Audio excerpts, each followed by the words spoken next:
Welcome, everyone. I'm Matthew Raskoff, Vice Provost for Digital Education at Stanford University. We're glad you've joined us for this book talk in our series, Academic Innovation for the Public Good. These are online conversations about how to change higher education for the better. This is the first of 3 events that we're doing in the winter and spring of 2024. We seek to confront widespread uncertainty with innovative ideas about the future of higher education that center accessibility, equity, and meaningful learning.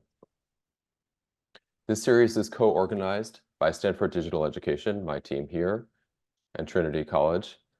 And I'm grateful to our contributing partners at the Badavas Center for the Center of Innovation, of Teaching and Learning at Bentley University, Brown University School of Professional Studies, Dartmouth College, Mount Holyoke College, Notre Learning, the University of Michigan Center for Academic Innovation, the University of Pennsylvania Center for Excellence in Teaching, Learning, and Innovation, and 15 other co-sponsors.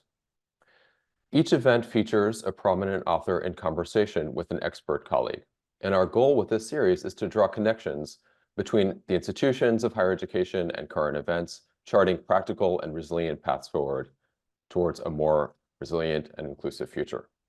With that, I'm pleased to introduce today's author, James Shulman, Vice President and Chief Operating Officer at the American Council of Learned Societies. In his book, The Synthetic University: How Higher Education Can Benefit from Shared Solutions and Save Itself, James draws on his extensive experience building collaborative solutions in higher education to present a vision for how universities can tame unfettered spending and reduce costs. During his work at the Mellon Foundation in the 2000s, he noticed that digital image technology was replacing slide projectors, which were ubiquitous in art history classrooms. I remember them myself in the late 90s studying art history. Many universities were embarking on costly ventures to manually scan and digitize tens of thousands of images in their libraries, but they had little incentive to collaborate across institutional borders. In short, they were doing lots of redundant work. To address this problem, James and his team built ArtStore, a digital library of images with many of the commonly used images in one shared location. Over the next decade and a half, as they navigated the incentive systems within and between universities, they gained insight into the mosaic of self-interested parties coexisting within every college and university they encountered. On a personal note, James's approach to coordination challenges in higher education has influenced my own and our own strategy here at Stanford Digital Education, as well as this collaborative book talk series that we're all part of.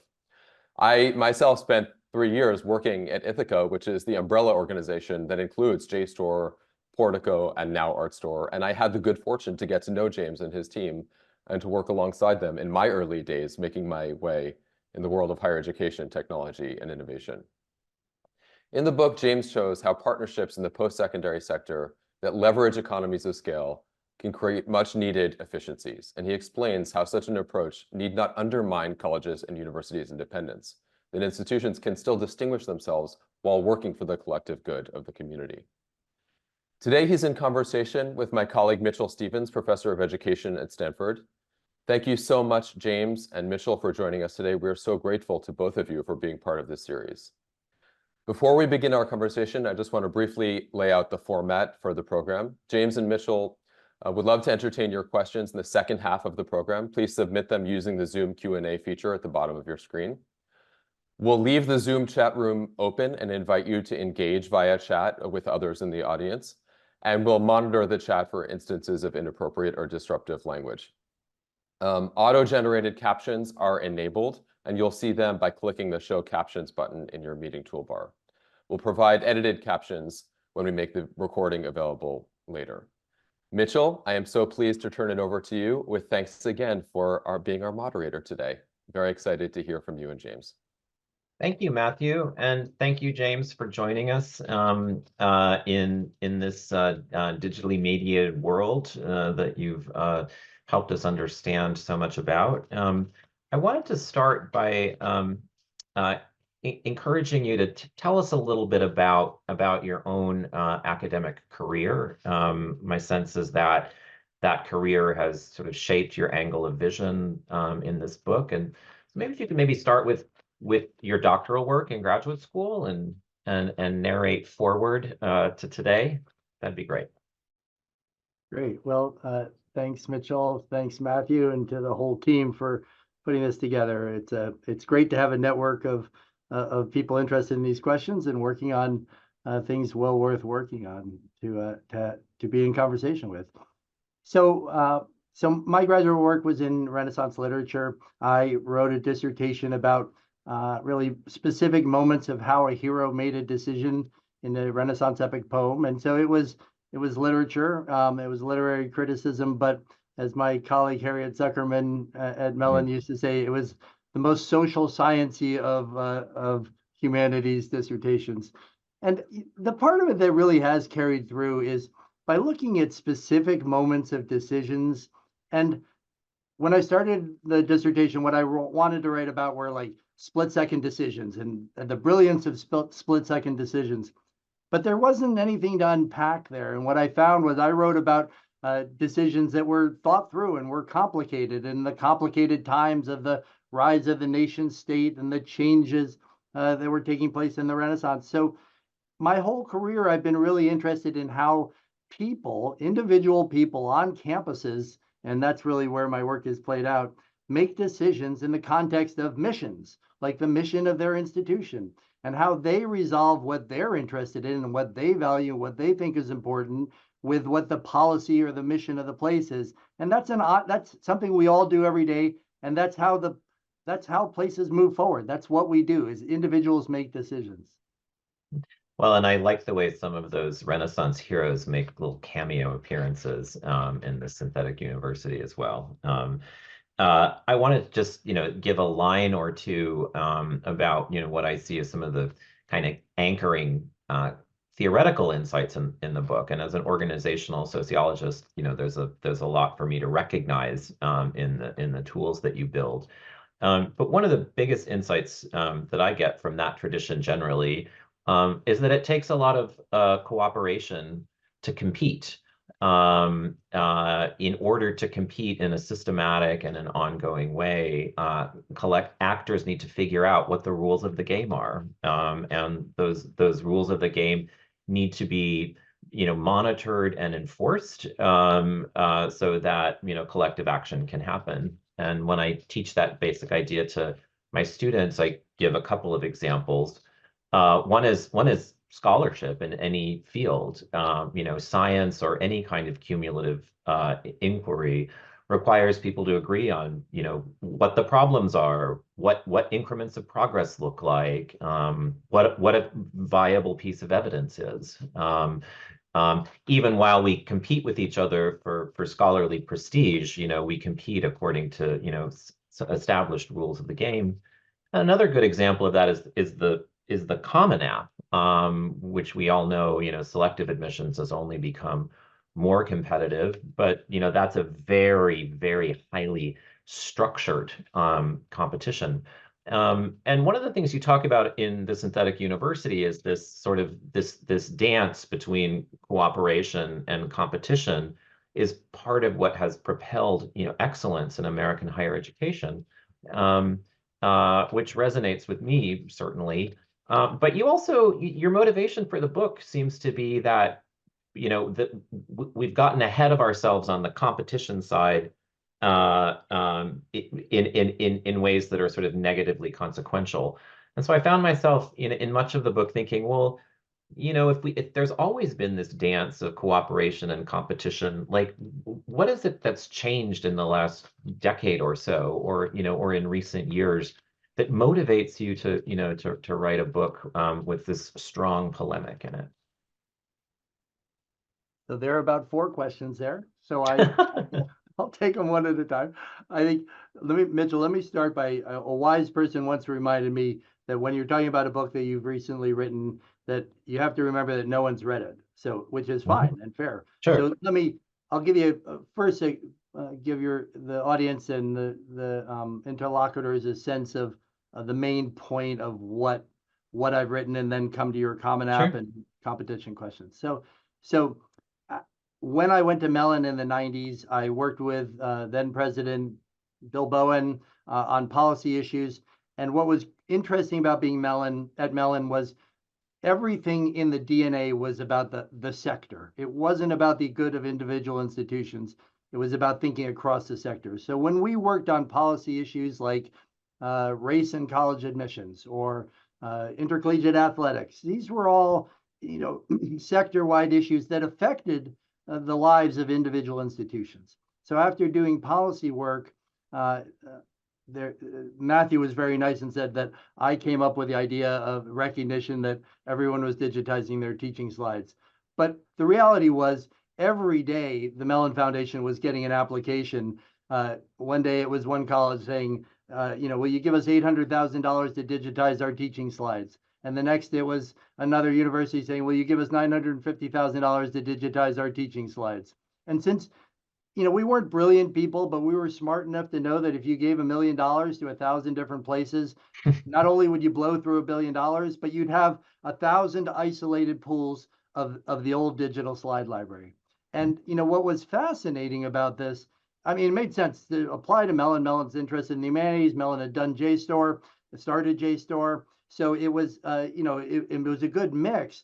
But it was such a perfect quintessential example of how institutions are inclined to do things on their own, because it's so concrete. Like you had this slide of the Mona Lisa. It was just a picture taken out of a picture in a book, but they were going to scan it, and then they were going to catalog it, and then they were going to get the general counsel to spend a third of her time deciding if they could even do that. So seeing these applications one after another, and Don Waters, the program officer, and Bill and others, we were all involved in this. We realized there was a better answer, and the better answer was to do something collective.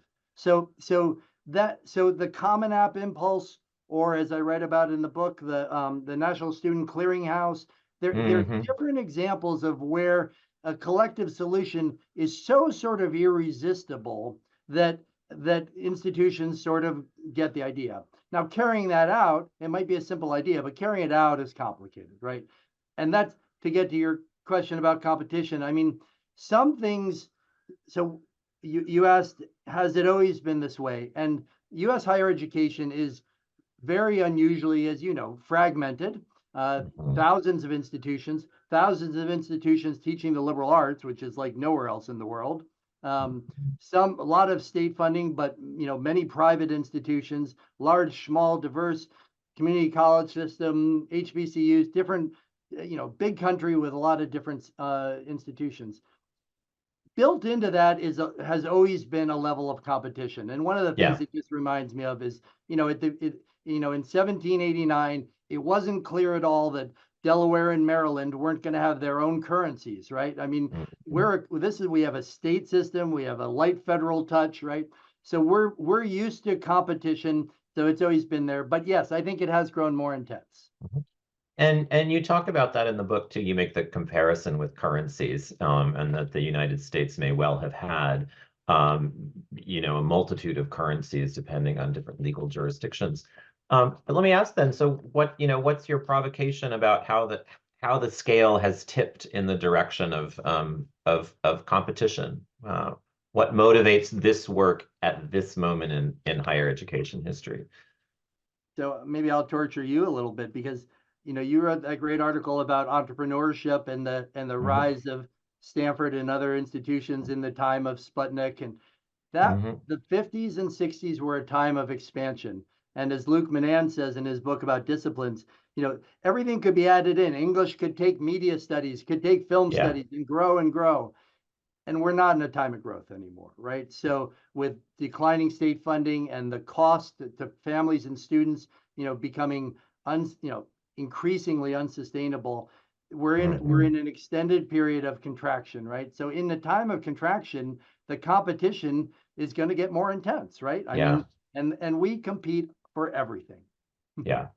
No, I think that makes a lot of sense, that, the way in which universities learned to do business was in a period of abundance. And now there's relative abundance, and now there's a scarcity of public resources. Increasingly, there's a scarcity of 18 and 19-year-old students who are eager to sign up for, 4 years of full-time higher education.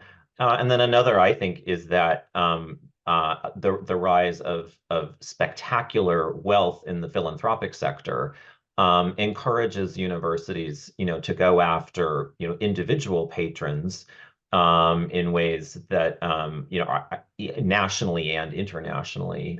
So a decline of public financing means that the spoils of philanthropy, which are often competitively allocated one way or another. So yeah, that resonates with me, and I think it's important for us all to kind of think about, the material conditions that have created this transition. You spend a great deal of time in the book, in a good way, I think, organizing your analysis around some concrete examples and let me say that tell the audience a central part of the provocation here that James argues is that universities would do very well if they would allow a good deal of non-core activities to be supported by third parties, be they nonprofit or for-profit third parties, and be willing to organize their operations in ways that some of those services can be standardized so they don't have to replicate them. And James speaks from experience. We've heard a little bit already about ArtStore, but there was also, perhaps regarded as the success. Right, but there was a non-success or a less success, Shared Shelf, which had a similar ambition, but really did not make nearly the change that ArtStore did. What are some of the big lessons you learned by looking at that success, that success and that failure that are portable insights for the rest of us? So I think so. So as Mitchell said, and this is discussed in the book, the first thing we did was try to solve the scanning Mona Lisa problem, and that basically worked. We scanned a lot of slides. We worked with the libraries and photographers and artists, and we built a big and ever-growing collection of primary source material. We worked hard with libraries and visual resource curators and faculty to win people over and to respond to their needs, to overserve their needs, because we sort of thought, oh, we'll just scan some images and everyone asks for a slide library and they'll all say, oh, thank you so much. And no one said thank you so much, right? So a lot of the lessons learned were about how to integrate, how to work with librarians, how to work with everyone, threatened by digital, and also seeing the potential. So one of the lessons on the positive side, on the part that worked, was you do have to offer something that's better. You're not going to make progress with mission-driven people by saying you should do this for efficiency's sake. It's just not going to work. They're the nonprofits and universities and colleges are meant to do things that don't make financial sense, and thank God they do, right? So, but that can become a justification for doing everything that doesn't make financial sense. So you can't just argue that it's more efficient. So in that we were gathering up primary source material from all over the world, we were doing something that even the best and the biggest slide libraries or campus libraries couldn't do. The next stage was to then say, hey, we're getting a lot of interest from campuses to provide software, cloud-based software for them to manage their own image files. They had image files, they had audio files, they had media files, they had pictures of the lacrosse team. They had all kinds of digital images that were growing up in thousands of fragmented databases across campus. And some of the libraries said to us, hey, it would be great. You guys know how to do this stuff. Why don't you build something where we can build collections, share them with you, share them with the world, keep them private? And so that was the beginning of Shared Shelf. It's a really interesting idea. And it might have been the right idea, and we might just not have executed. I was in charge of the organization. Ultimate responsibility was for me, lands on me and my board. And we just, there are plenty of reasons that products don't work. But part of it was that it also may have been too hard. We might have been pushing back against too much self-interest on the part of people wanting to manage their own softwares, build their own softwares, or provide their own solutions. I mean, as you know, Mitchell, Bill Bowen and I wrote a book about college sports 20 years ago. It had a lot of data. It made a lot of sense. It changed nothing, right? Changed nothing. Some things are too big to push back on, or too big to, work on all at once. And so the software side of what we're doing was harder. And, there are parts of it that JSTOR has taken up and I think are working really well.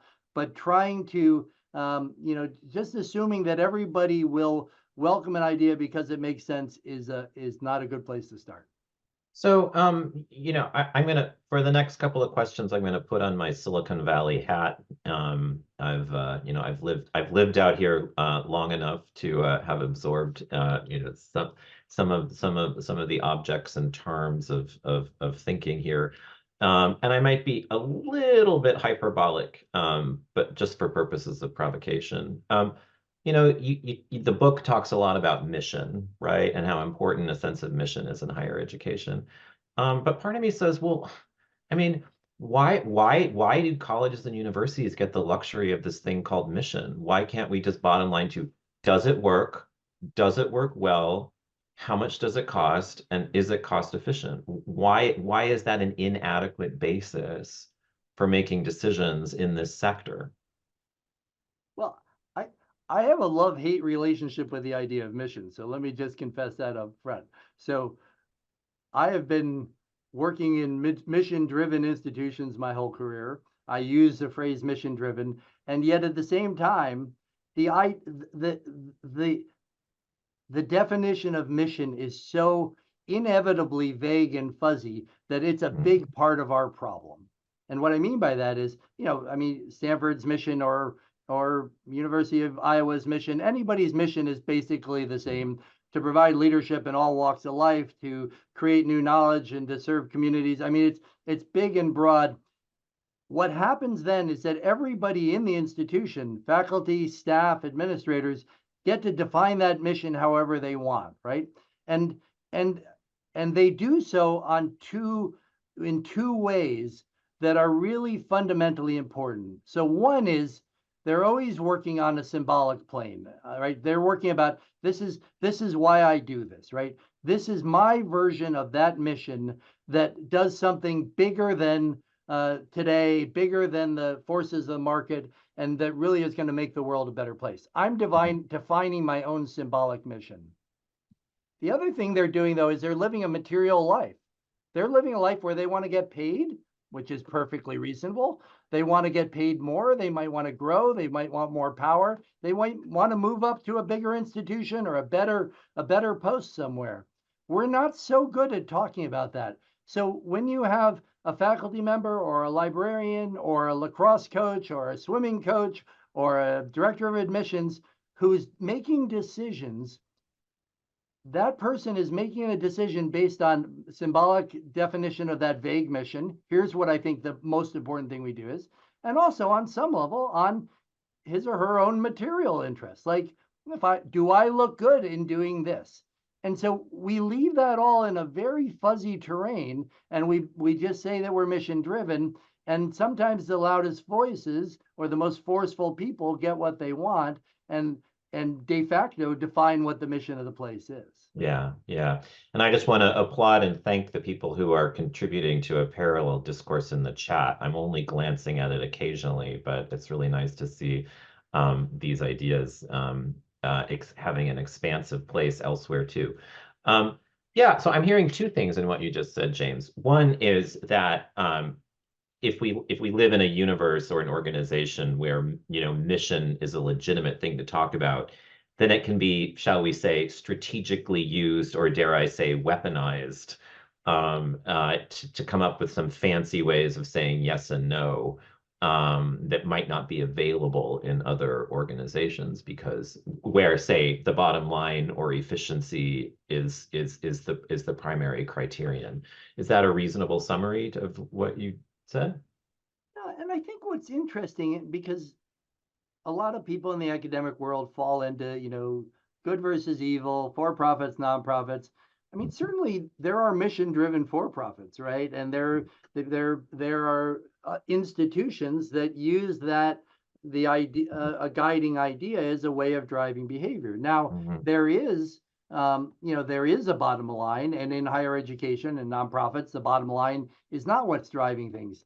But that can lead to chaos, or as you say, it can lead to sort of, managerial drift. Right. Or sort of the other one I like is when a rich university makes a decision in the name of cost cutting, which is another another interesting paradox here, right? So there's ways in which perhaps have we gotten to a world in which a handful of universities are in fact so wealthy that it doesn't make sense to their own constituents to talk about money saving or cost cutting.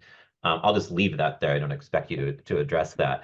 But I want to, there's something else that you're making me think about is one of the things I tell my students who, when I work with students and, inevitably in higher education, scheduling, getting the same people in the same Zoom room at the same time is always the hardest thing. And I ask them to hypothesize about, why it is that that's the case. And we get to the point where a university is a place where very few people can tell other people what to do when, right? There is a hierarchy of authority and influence. But so many times, the stakeholders who are relevant, right, can't tell each other what to do. And so it's one of the things I also hear in your book is just the sheer organizational complexity of colleges and universities can sort of mitigate against the kind of collective thinking that would enable the solutions like you advocate. Is that a reasonable takeaway from your book on your view? Yeah, and I think that we need to celebrate the creativity and the autonomy that you're talking about, right? Like, I mean, faculty members have wonderful autonomy. I'm going to push you back. I'm going to push back on that in a second, but go ahead, make the case. Don't worry, Yeah. I'm doing that sort of Right. set it up and say something positive and then Okay. lower the hammer. So, I mean, I think we do compete, like institutions compete, and that competition fosters a lot of creativity, intellectual creativity on faculty's behalf, but also on staff. I mean, staff. So in my world where I was working at, there were a lot of libraries wanted to scan their own slides or build their own platform or come up with their own way of linking data in interesting ways. I mean, and there was a lot of wonderful services created. What we're not good at is knowing when to stop, right? Like we're really good at the competing, and that's why U.S. higher education is still the envy of the world, right? We create an enormous, innovation, but we then keep competing because without the sort of regular market clearing forces saying, okay, at this point, Uber and Lyft are, they are the great ride sharing platforms. We don't need every city and every town creating a ride sharing platform. We've sort of cleared the market of the competition. And we don't do that in higher education. So what we do is we celebrate. So the autonomy, it does make decision making complicated. It makes the acceptance of an external solution, that provided by some outside provider difficult because people say, well, we can do that ourselves. There's good there and there's bad there. There's just a point that the curve breaks. Mm-hmm. So I'm gonna, and again, one of the things that I find frankly refreshing about your book is that this is somebody I'm gonna call you an insider to elite higher education, whether just by and joining me in this rarefied world of having the privilege of being in these sort of extraordinary institutions like the Mellon Foundation and Stanford. It's heartening on my view to hear a book that's in fact this critical of higher education, this self-critical of higher education, as opposed to so many books which talk, sort of decry the assault on the university or the decline in funding. Or I really see it an important kind of critical self-reflection in the synthetic university that I hope we can encourage more of. But there's quite a few people I spend time with in the ed tech sector and the venture capital sector who are basically saying that the enterprise that we inherit from the 20th century, the legacy colleges and universities that were built on Cold War largesse, are just not fixable. And they often cite, decades of efforts to make the sector more efficient, more transparent, more driven by measurable outcomes, more cooperative. And you mentioned some of this in your book as well, like, some non-trivial number of patrons are just walking away, and creating new organizational forms. What do you say to those folks? What's your argument to the people who say to just forget the form, take the sunk costs, and let's move into the 21st century with new organizational forms and practices? The system can be disrupted externally or internally, right? And externally is Clayton Christensen, you're the old model, you're not paying attention to the realities of today, you're going to get disrupted just like General Motors, right? I think that's not my preferred mode. I think internal disruption, where innovation that recognizes that we need to do things better, we need to be a little more focused on the problems that we need to solve, has a lot more going for it. I worry a lot about the things we lose when we lose the legacy institutions, as you call them. I mean, I don't think that there's a lot of interest in research out there. I don't think there's a lot of interest in basic research. I don't think there's a lot of interest in supporting fields like the humanities that institutions still care about, while the market, doesn't really see the immediate return. I think in terms of social mobility, where we need to do better, and in terms of diversity, where we've started to do better, I think, in equity, I think there are things that we depend on mission-driven institutions to do that the market won't solve. So I look at things like Georgia State and the University Innovation Alliance, and they sat there and they said, what's the problem that we want to solve? Not what's the rankings and what, how do we be like Harvard, but how do we solve the problem of graduation rates? How do we get people to get degrees? And so then they work on that, and they use new tools to do that. And then they build a new set of peers in terms of the University Innovation Alliance. Right. We're all working on the same problem. Let's figure out how to do it together. And that's a kind of disruption that is a change, of course, but it's also not saying how to, we come to this enterprise and either start over or extract from it. So I think you mentioned Christensen, and since for better or worse, I was very much involved in the massively open online course phenomenon. Remember those? Remember those world-changing innovations? We heard a lot about, Clay Christensen was kind of gospel in this world, and the idea was that, other organizations would compete with legacy providers, right? But mysteriously missing from a lot of those conversations, on my view, was the federal government as a primary patron of colleges and universities. I mean, last I checked with my friends in economics, organizations change on the basis of material incentives. And as far as I'm able to determine, the basic ways in which the federal government has funded higher education have done nothing to reward the kinds of practices that you're talking about. Even at the height of the pandemic, the best that the higher education establishment could come up with was more Pell Grants, which is essentially a direct subsidy to colleges and universities to do whatever they want. So, I'm wondering if you could influence the next presidential administration, right, and the next Department of Education to create financial or material incentives that would encourage the kind of behavior that you think is important. Do you have any thoughts about what those policy recommendations might be? Well, I don't see a lot of federal interest in support for higher education, and so but if I were to try to shape it, I would think that it is a public-private partnership sort of approach. I mean, I think the types of organizations that I'm talking about, and I don't mean to pretend that the financing of how you do new intermediary organizations is solved.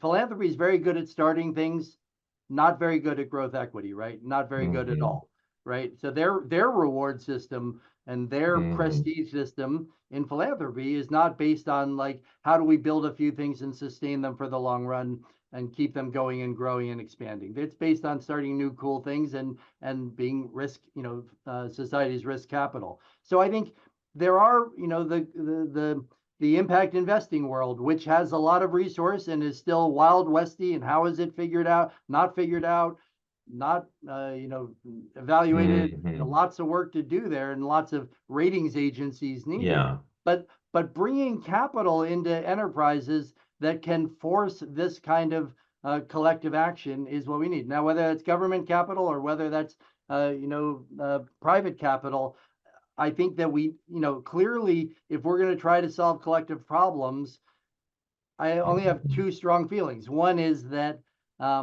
we cannot hope that institutions that compete day in and day out for everything are suddenly going to get together and collaborate. They might collaborate intellectually, as you say, but they're not going to build things together. They're not going to, it's just not in their DNA. It's not in their reward structures. It's not how presidents get rewarded. No search committee has ever interviewed a president and hired a candidate who said, what I really want to do is collaborate with other institutions. I don't really believe in distinguishing ourselves from others. I think we should work together to solve collective problems. So there's very little in the reward system that says collaborate. And so I think whether it's government support of ventures that can do this, or private support, or a mixture of philanthropy starting things and funds, working capital to build them. We need ways of solving this problem, but we need to agree that these are problems we should solve. Right. And I'm going to ask James, I'm going to make one comment and ask James one more question. Then I'm going to turn it to Q&A.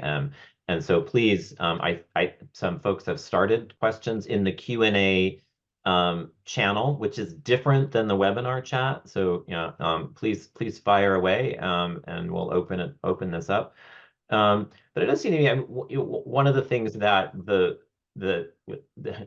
for whatever reasons, Americans have created a public sector in which it's increasingly difficult to mobilize public sentiment to create surplus capital on the public side, right? The rhetoric of scarcity has so profoundly shaped Americans' willingness to invest their tax dollars in collective goods, that it is the case that there's essentially no surplus capital in the public post-secondary sector, which is dramatically different from the middle of the 20th century when, as I tell my students, more or less, the federal government, put truckloads of cash and headed to universities and, dumped it on places like the Stanford Oval and said, you guys figure out how to get a great university to help us win the Cold War. And it was fun while it lasted, right? But that's just not the world we live in anymore.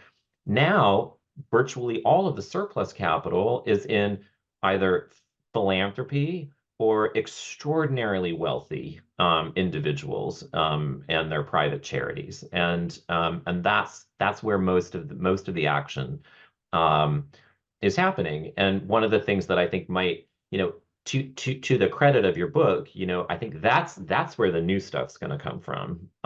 The open question is how that new stuff will or will not, right, change the internal operation of, again, what I'm calling legacy institutions. And I think Michael Crow's Arizona State University and the University of Southern New Hampshire and the University of Central Florida are excellent examples of how substantially legacy institutions can change. The open question to me is if we go sort of frankly further up the prestige hierarchy, or out to more to the vast majority of colleges and universities, that you see a huge reluctance to embrace those kinds of changes. So I guess 2023 was a pretty complicated year for higher education, and 2024 is probably going to be a complicated year as well. I'd be eager to hear you sort of, tell us about what you think the stakes are here. Like, what on your view do academic leaders really need to figure out? And if they don't figure out figure out those things, what on your view is at stake for the present and future of American higher education? So going back to Mitchell, what you said about private capital and the big pools of money. I mean, we've seen in the last few weeks the capacity of donors to reach from the back seat and grab the steering wheel, right? I mean, Yeah. And one thing we've never had in higher education is a shortage of good ideas and worthwhile ideas. So then we look to finance these things, and there are two sources. One are donors, and as we've seen, when donors give a lot of money, they don't feel like saying, "I trust you, you run the institution as you see fit," and that's just one of the exposures we have. But the other one, which you didn't mention, but we all know is there, is it falls on tuition paying families and students. The transfer from public subsidy has been to families and students, undergraduates who are funding, and graduates, but master's programs particularly, but undergraduates who are funding the whole enterprise of the whole running costs of higher education. What happens when we do that shouldn't be any surprise. As we go, lean harder and harder on a Gary Becker, you're investing in your future. Well, it becomes a pretty direct investment. So I need to study things that are going to get me a job. I need to study things right away that are going to help me pay off these loans, which I'm going to be paying off from the very beginning. So I think, we're getting what we deserve if we just sort of say, well, it keeps growing, but that's okay, because it's not okay, right? And so what we need to do is we need to find ways to, and you mentioned earlier, sort of support sides of the enterprise, and and library systems and things like that are certainly some of the examples I use in the book. But we also have to talk about how to share classes, and MOOCs are not the answer, right? And there was a review of my book that said, "Oh, Shulman talks about MOOCs, so you must think that's the answer." I don't think that's the answer. Your colleague John Mitchell at Stanford has written brilliantly about all the many components of teaching and learning that we have to start working on together if we're going to actually talk about some sharing of classes that will help make the enterprise more sustainable.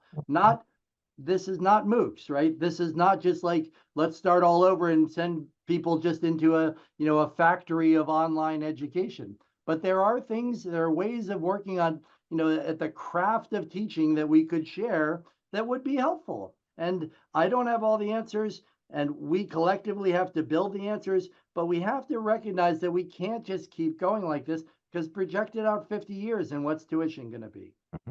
So I've got some that I appreciate that quite and I also, speaking of problems, the California State University faculty are now on strike. And I learned that a full-time lecturer, the median income for a full-time lecturer at San Jose State University is a hefty $55,000 a year. So for a region of the country that is like living in Manhattan. So clearly, we haven't worked out the economics of basic instruction very well.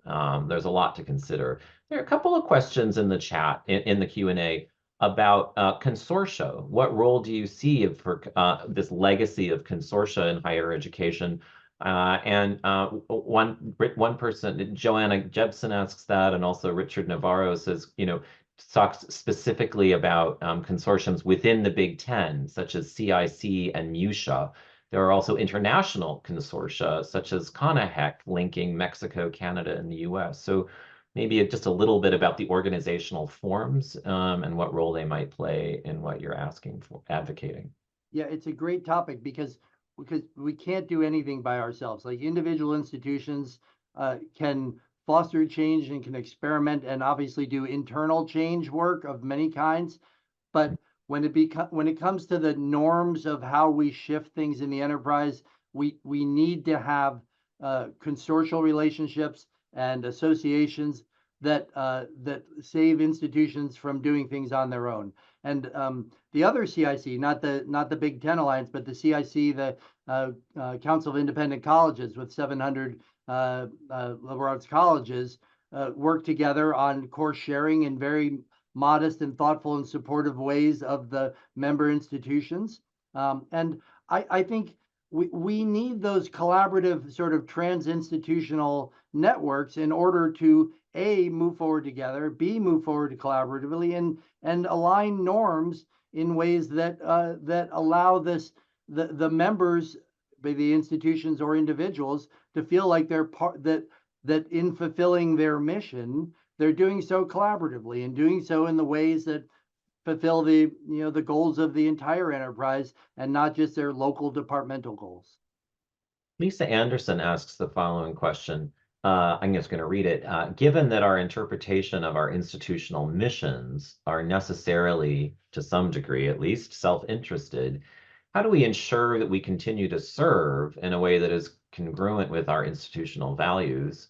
She says, having just gone through the shared exercise of putting together my unit vision, has anyone else on the call ever put together a unit vision?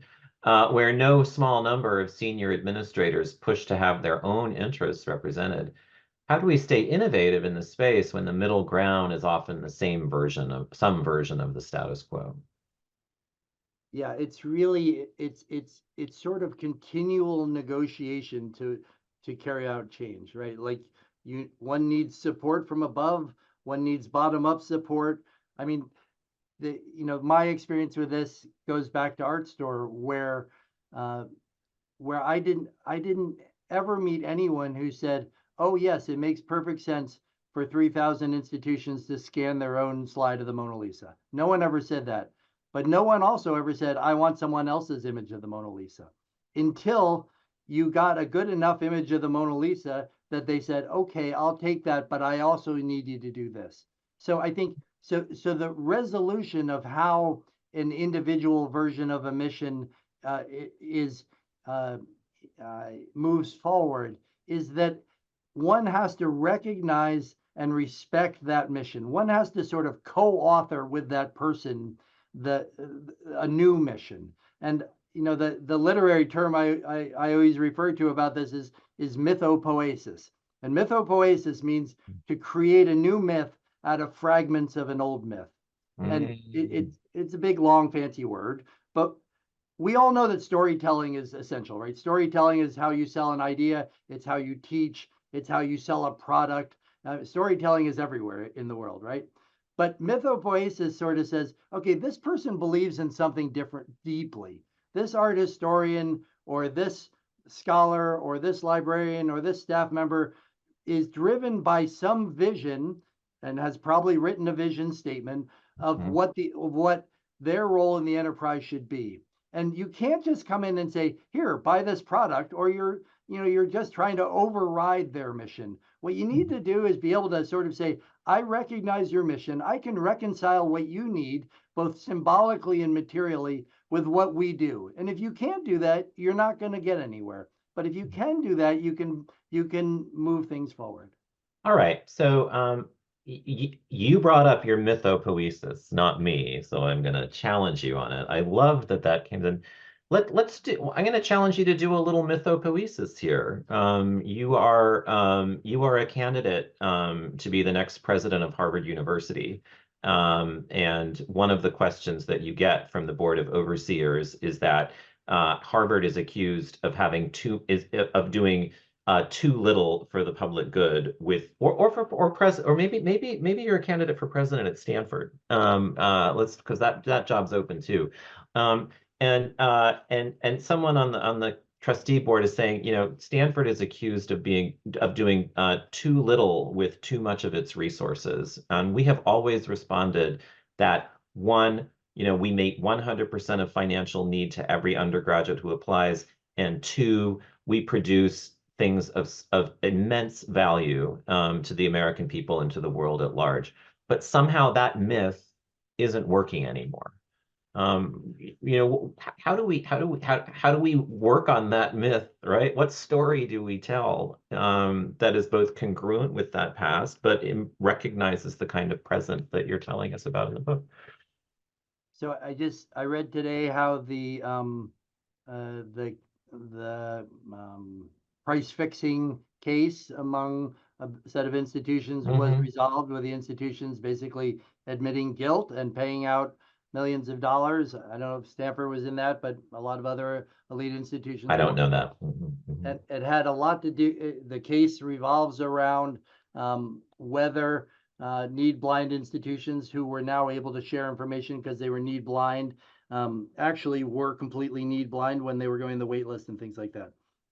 This goes back to the MIT Brown case of the 1990s, where it was decided by the Department of Justice and in a complicated settlement that institutions weren't allowed to collaborate because the good of the customer was what was important. And of course, the good of the customer has ended up with people being able to negotiate their aid package, individuals and negotiating their aid package at the expense of the enterprise, where collaboration has now been, made clearly illegal, right? And yeah.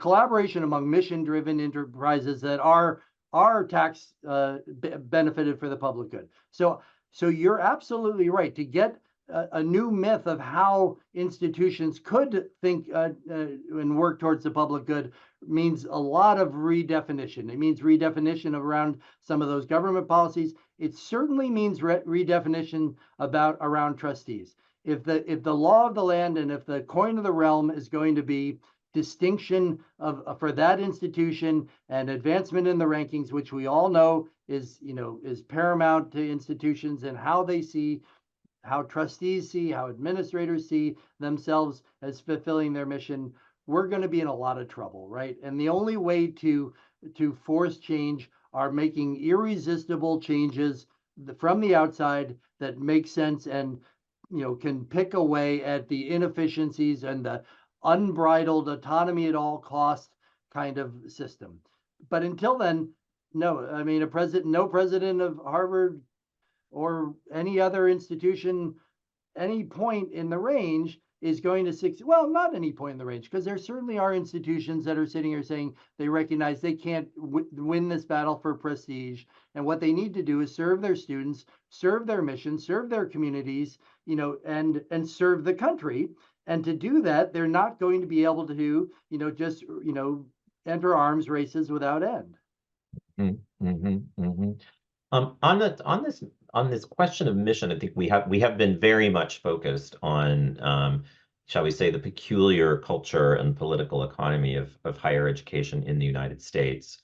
And I think it's very important to recognize the peculiar character of culture and political economy in the United States. But could you, given your range of experience, and this is a question, this is channeling a question by Santiago Martinez. How does this play out differently in different parts of the world? Because presumably these issues of efficiency, right, are important all over the place, right? How is it your understanding, that these same issues are negotiated variably in other nation states? It's really interesting to look at the power of centralized state funding. And when I get to my point of being most frustrated with our fragmented system and our endlessly competitive system, I think about how when Bolsonaro in Brazil was able to get rid of sociology and philosophy with a stroke of the pen. So centralized funding, has its pluses and it has some very big minuses. We have bulwarks that the pluralism and the diversity of our system that we really need to value. Now, what's really scary, and if you look at certain states in the union right now, there are powers that are recognizing that state funding can be wielded in that same way. So the honeycombed protection that we've had that protects our freedom and our autonomy and our intellect and our academic freedom is really at risk. So I think, unfortunately, we're learning some of the scarier lessons from other parts of the world and at risk of losing some of the very good things about the pluralism of our system. So I was, as we were talking, I was thinking about the Bologna process in Europe, which it strikes me might be a sort of poster child for the sort of collaborative innovation that you're talking about. And for those who aren't familiar with the Bologna Accords, they are a substantially voluntary, but nevertheless normatively obligatory set of agreements between universities in countries throughout the European Union that enable remarkable porosity and movement of students, academic credits, and degrees across organizational and national space. Would you put that in the category of sort of positive collaboration, or how does an instance like Bologna kind of fit into your scheme? Absolutely. I mean, I think sometimes when you write a book or make an argument, it gets simplified and reduced, right? And what I would hate is if my book and my argument get reduced to all autonomy is bad. We need off the rack solutions for everything that we do in higher education. I think nothing of the sort. I think what we can do, though, is we have room for a little bit of collective action, and accords like that. Steve Mintz at the University of Texas wrote something about my book, and he pointed out, which I just felt incredibly stupid for not having written about myself, is the many people who are working on community college transfer have been pulling out their hair at how difficult we make transfer in this country. I mean, it's insane, and the wasted resources of individuals and of society on making students take courses over again, or not having them articulate well with besides there's been a growing attention to this in the last 10 years and 15 years. But it's terrible, right? And this is some form of systemic agreements and collective thought and some collective policies. Doesn't mean that we have to throw away institutional autonomy. It just means there are some places where we can work together a little better. Well, and that may be something for us all to consider in conversations forward, are there particular intractable problems that we need to sort of deal with head on? For example, the chaos of transfer in the United States. Number two would be the problem of stranded credit that our colleagues at Ithaca are dealing with, where people can't get access to credit that they've earned because they owe debts to the schools that have paid it. But another, which I find remarkable, almost no social scientists are talking about, is when do we stop talking about debt forgiveness and have a conversation about financing higher education in a way that does not require subsidy by consumer debt? It strikes me that conversation is not even being had, right? And so I wonder if one way forward from the synthetic university is to sort of identify a handful of, I don't know, national emergencies, essentially, that are going to be emergencies to regardless of the party of the presidential administration that comes into office, right? And see if we could organize some collective action solutions, around one or two big problems that, some tractable solution, might make us look a little better in the eyes of the public than we currently do. James, I'm going to give you the last word before I turn it over to our hosts to have the last word. Is there anything you'd like to say, or any question you'd like to ask me, or you have the last word. Great. Well, I just I thank you, and I think the chat, which is really exciting. I think that that the answers aren't going to fall from heaven, and they're unfortunately not going to fall from the federal government, right? So now maybe things will change, and if they do, and if we think about the financing, and if there could be changes in the financing of higher education, public financing at state level or federal level, it would be terrific. It would be welcome, and we would do good things with it. In lieu of that, what I think we need to do is we need solutions that are not external in the sense of a vendor relationship where someone is selling an answer, right? That's not, it will work, unfortunately, in some ways, but it's not the best solution. And I think involving faculty, involving staff, building on the good ideas, figuring out how to finance these and come up with collective solutions is something that we all have to be a part of. It does mean getting outside of our local department and our institution, but I think we can do that. And I think it's We just need some agreement that, as you say, it's really worth doing. So I'm so glad to be here and so glad to have this conversation with you, Mitchell. Well, likewise, Matthew, back to you. Thank you both so much for a fantastic, very robust conversation. And James, I agree, the chat has been extremely lively, and I hope you've had a chance to dip into that as well. We will have a YouTube version of this up in a couple of days and with a transcript as well. But in the meanwhile, I would just ask everybody who's here to fill out our survey. We use this feedback to try to improve this series. So our colleague is going to post that in the chat right now. Please do fill that out. It's not too onerous, and it helps us make this as responsive as possible to your interests and to your needs. I encourage you to read the book. It's out from Princeton University Press. I've got it on my laptop right here. And so grateful, really, again, to both of you for modeling this fantastic discourse, really interesting topic, so provocative, so interesting, so deeply relevant to, as you can see, colleagues who are launching new offices, trying to figure out what is proprietary and what should be shared across institutions. So we saw the translation happening directly today, and I think we'll see much more of that kind of stimulation in the future. Thank you both so much for being here, and thank you to our audience for participating so actively today. Take care, Thanks, everybody. everyone. Bye.